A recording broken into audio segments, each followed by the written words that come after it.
좀 브리핑이 늦어진 거는요. 저희가 수사 기록을 어제 저녁에 모두 입수를 했습니다. 그래서 오늘 저녁부터 지금 오늘 아침 8시까지 자료를 분석을 했고요. 그래서 기자회견을 해야 된다는 판단에서 저희가 8시에 모든 분들에게 문자 말씀 못 드리고 저희 영등포 경찰서 출입하는 기자분들에게만 문자를 보내고 국방부 출입기자 일부에게 문자를 보냈습니다. 모든 기자분들께 문자를 못 드려서 죄송하다는 양해 말씀 먼저 드리도록 하겠습니다. 28사단 집단주차 사망사건 2차 긴급 브리핑을 하도록 하겠습니다. 방송사건 7월 31일 긴급 브리핑에서 28사단과 육군단 홍명국 수사기록 일부를 바탕으로 본 사건이 얼마나 특정되고 왜곡되었는지 밝힌 바 있습니다. 오늘은 지난 1차 긴급 브리핑에 이어 담지 못했던 내용을 추가적으로 말씀드리고자 합니다. 군인권센터는 7월 초 이 사건이 특정되고 일단 공익제보를 접하고 공소장을 입수하여 분석하였습니다.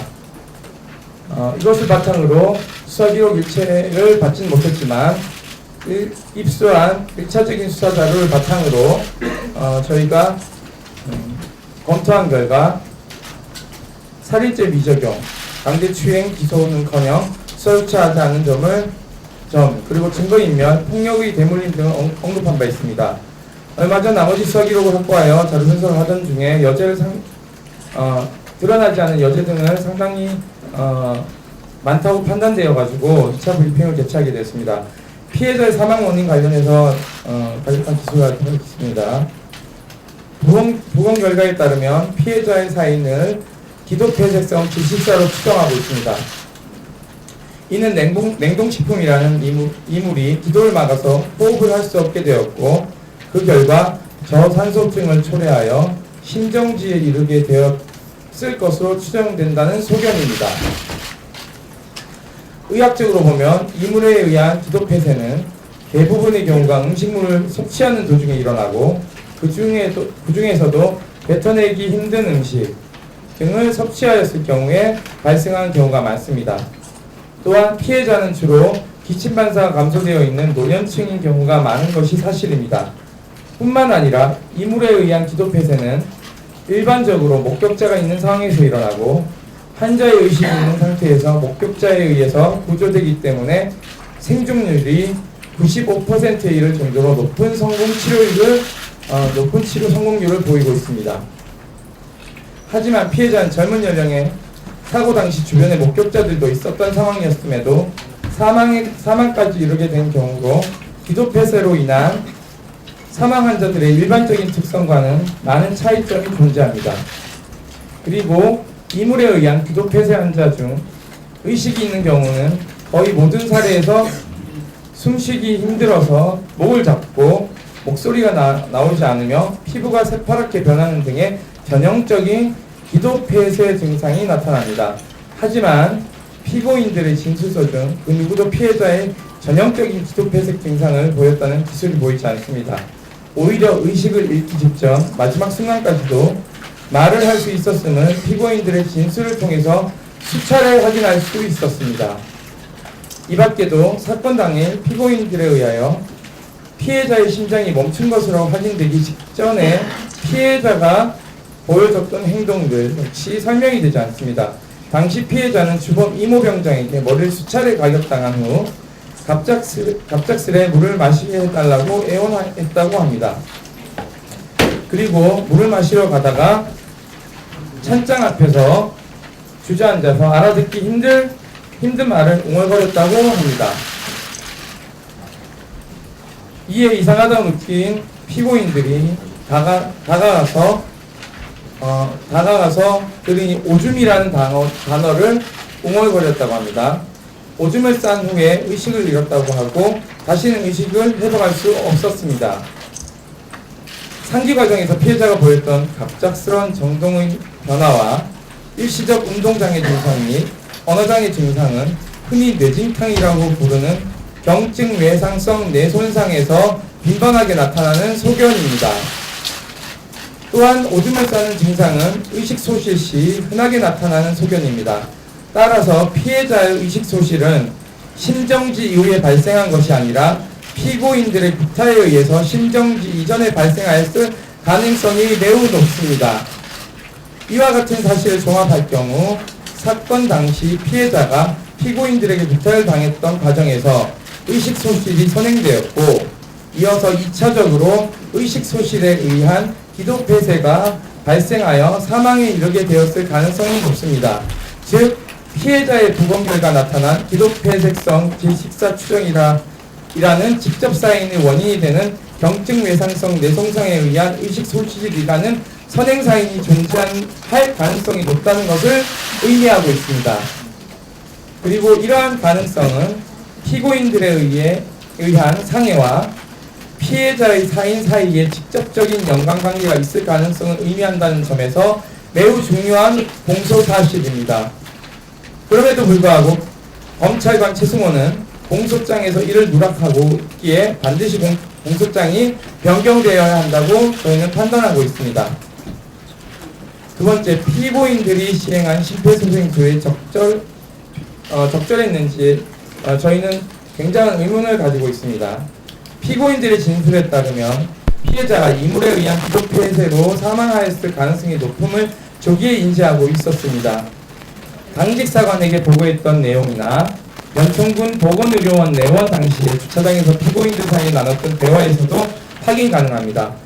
그리고 해당 시점은 아직 사망진단서나 부검감정서가 나오기 전 시점입니다. 하지만 피고인들은 피해자에게 기도폐쇄 환자라면 반드시 시행해야 할 하임리법을 시행하지 않았습니다. 하모병장과 이모병장의 진술에 따르면 가해자들은 휴가 중에 유모하사와 3월 25일 오전부터 창원에서 만났습니다. 당구도 치고 PC방, 놀방도 가던 중 이모병장이 창원은 특히 유흥업소가 발달되어 있고 좋다며 불법 성매매를 할 것을 제안했습니다. 이에 의기투합한 가해자들은 3월 21일 0시 30분경 인근 창원시 성남동 소재의 땡땡 안마방으로 자리를 옮겨서 1인당 17만원씩 총 51만원을 유아사가 지불하고 불법 성매매를 했습니다. 가해자들 또한 성매매가 불법 행위라는 것을 인지하고 있었다고 말합니다. 정황으로 보면 성매매 이후 특히 유아사와 친밀해져서 간부인 유아사가 병사인 이병장을 보고 형이라고 호칭하는 것으로 보입니다. 이는 가해자들이 성매매라는 불법 행위를 공모, 실행함으로써 왜곡된 관계를 가진 것입니다. 더구나 지휘명령 계통에서 상급자인 유모하사가 명백한 불법 행위에 해당하는 행위를 제안한 주범 이모병장의 제안을 제지하기는커녕 함께 공모하였습니다. 수사 과정에서 가해자들이 분명하게 진술했음에도 검찰관 최승호는 성매매 알선 등 행위 등의 처벌에 관한 법률 위반으로 기소하지 않은 것은 진술만으로 충분하지 않아서였다고 말했습니다. 하지만 문답 진술 조서를 보면 상호명과 상대여성 인상착의까지 명확히 진술하고 있고 계좌 입출금 내역도 확보한 정황 증거가 있어 검찰관 최승호의 주장은 말이 되지 않습니다. 이 또한 강제추행처럼 불법 성매매가 가볍게 생각되거나 수사를 촉구할 의도가 있지 않았는지 의심할 수밖에 없습니다. 저희가 그래서 이 수사기록 중 하사 유경수 현금 출금 증거사진을 저희가 입수했습니다. 이러한 정황 증거가 있고 인상착의가 분명하고 유흥업소도 명칭이 뚜렷하기 때문에 설파 당시 검찰관이 현장에 내려가서 CCTV 등을 확보했다면 이것은 추가적으로 성매매를 기소할 수 있는 지점입니다. 물론 기타 사망 가혹행위가 직접적 연관이 없다 하더라도 그 지휘관인 하사와 병장의 관계가 어떻게 돈독했는지를 보여줄 수 있는 끈으로 연결되어 있는 지점이기도 합니다. 그리고 좀 논란이 되는 지점인데요. 이것은 현장 검문 계획서입니다. 현장 검문 계획서에는 유가족에 대한 언급이 전혀 없습니다. 현재 헌병대장은 유가족 입회를 요구했다고 하지만 유가족 진술과 수사기록을 개조해보면 헌병대의 진술이 거짓임을 확인할 수 있습니다.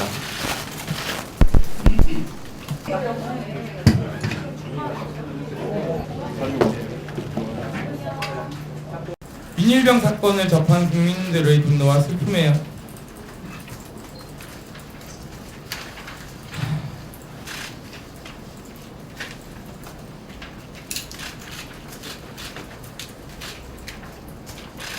저희 센터가 거의 진짜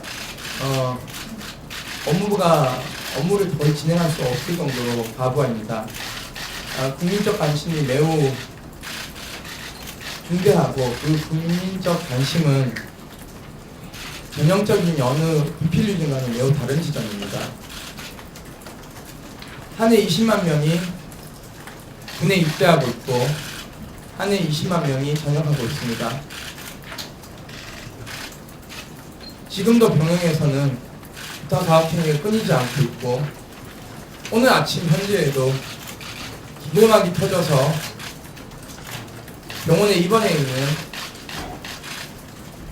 아들이 걱정되어서 전화 온 어머니가 혹시라도 아들이 불이익 받을까봐 면회조차 오지 말라는 이야기를 했다고 합니다. 본인이 무슨 일을 해야 될지 하늘이 무너진다고 얘기를 하고 있습니다.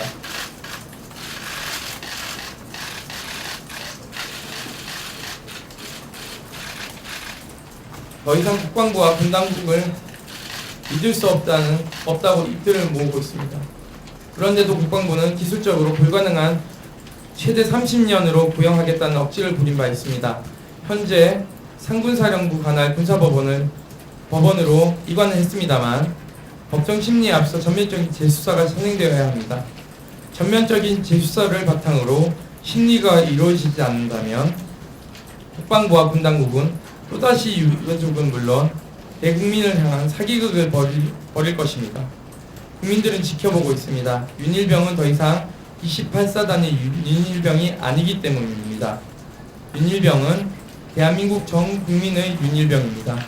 윤일병은 우리 모두의 아들이자 친구요 형제입니다. 우리 모두의 윤일병의 죽음을 헛되이 해서는 안 될 것입니다. 그 길이 또 다른 윤일병을 만들지 않는 길입니다. 그 길에 군인권센터와 함께 하겠습니다. 감사합니다. 공지사항 하나 말씀드리면 8월 8일 내일입니다. 늦은 7시 30분 국방부 앞에서 윤일병과 군인권 피해자들을 위한 추모제를 개최하려고 합니다. 시민들의 많은 참여를 부탁드리고 금요일 밤이지만 취재 많이 해주시면 좋겠습니다. 그리고 이 자리에는 윤일병 유가족과 그리고 군인권 침해 피해자들 유족들이 참여할 예정입니다. 질문 있으세요? 네, 그 가족들이 인권위에 진정을 했었다는 그런 이야기 들으셨어요? 제가 알기로는 유가족들이 직접적으로 진정한 사실은 들은 바 없습니다. 그러면 지인이 진정했다는 그런 거는 지인이 진정했다는 이야기도 저는 들은 바 없습니다. 국회의원에 의해서 시민진술을 시행하면서 자발순환이 회복됐고 다음날 다시 상황이 있었는데 자발순환이 회복됐다는 거는 그러면 일단은 연산군 보건의료원 갔을 때 이미 호흡과 맥박이 정지되어 있었기 때문에요. 의학적으로 죽은 상황이었으니까 그런 거를 돌리기 위한 게 이제 뭐 기관 사건을 하고 전문 심폐소생술을 하다 보면 약이나 이런 걸로 사망 이후에도 그렇게 사망 이후에도 이제 자발순환이니까 다시 심장이 뛰고 뭐 호흡이 돌아올 수가 있는데 윤일병 같은 경우는 그냥 일단은 자발순환은 돌아왔는데 호흡은 없는 상태였고요. 그 상태에서 이제 사망을 했다 소생을 했기 때문에 심폐소생술이라고 부르는 거고요. 그거가 성생술에 성공을 했기 때문에 이제 민간병원 가서 치료를 받다가 그게 유지가 안 돼가지고 2일날 다시 사망한 것입니다. 그러니까 저희가 이 부분을 짚었던 이유는 그 군 검찰 공소장에 보면 마치 그날 다쳤고 그냥 상해를 당했고 그 다음날 사망을 한 것 같아 그렇게 써 있습니다. 그래서 그게 아니라 당일날 분명히 사망에 이르렀다는 부분을 확실히 할 필요가 있다는 의미에서 지적하고 싶었습니다. 그럼 사망 시점이 언제쯤 추정을 하시는 그러니까 사망 진단서 상에서는 분명히 그 4월 7일이 맞습니다. 하지만 그 사망 7일에 그거 심장이 멈췄던 거는 4월 6일입니다. 그래서 1차 사망이 있었던 거고 그 다음에 후생술이 돼가지고 잠시 후생을 했다가 그 다음날 다시 사망을 한 것입니다. 외상성 뇌손상이 일차적인 원인이다라고 주장하신 가운데 이 표시행과 외상성 뇌손상과의 관계는 기도 탈색증까지 이어지는 거하고 조금 더 구체적으로 설명해 주시죠. 여기 뭐 저번 시간에 대해서 부족한 같은 말씀을 드리는 거야. 기도가 막혀서 이렇게 사람이 사망하는 경우, 특히 임신이나 이물에 의한 기도가 사망한 경우는 의학적으로 통계학적 5% 미만입니다.